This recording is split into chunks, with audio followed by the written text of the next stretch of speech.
Hello मंडळी, तर आज आपण बघणार आहोत अगदी साधा सोपा फोडणीचा भात. जेव्हा घरात काय नसेल बनवायला, तर बनवूया हा साधा सोपा घरच्या घरी साहित्यात असलेला फोडणीचा भात. तर काय करायचं, सिंपल आपण एक शिजवलेला भात घ्यायचा आहे. त्याच्यामध्ये तिखट, मीठ, हळद, हिंग जे काय हवंय आपल्याला ते सगळं त्याच्यामध्ये टाकायचंय. मस्तपैकी असं मिसळून घ्यायचंय. तुम्ही बघू शकता, तुम्ही गरम भात सुद्धा घेऊ शकता, थंड भात सुद्धा घेऊ शकता. माझ्याकडे गरम होता तर मी गरम घेतलाय.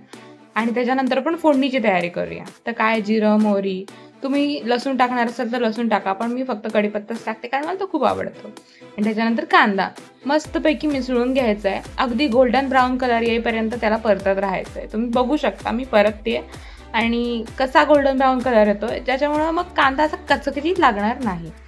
मस्तपैकी आपण गोल्डन ब्राऊन करून घेऊया. तुम्ही बघू शकता आपला कांदा गोल्डन ब्राऊन झालेला आहे.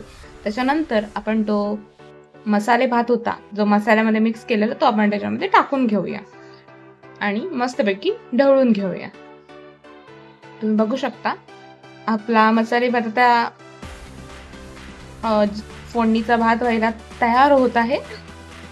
तर मस्तपैकी मिक्स करून घेऊया. कांदा असा सगळीकडे परतला गेला पाहिजे आणि आपला असाच मसाले भात मस्त परतला जातोय आणि मग त्याचा फोडणीच्या भातामध्ये रूपांतर होतंय. मस्तपैकी गार्निशिंग करूया कोथिंबीरनी आणि आपला फोडणीचा भात तयार झालेला आहे. अगदी झटपट आहे आणि पटकन होणार आहे. तर तुम्ही नक्की करून पहा. कसं झालं हे मला नक्की कमेंटमध्ये सांगा. Follow for more. थँक्यू.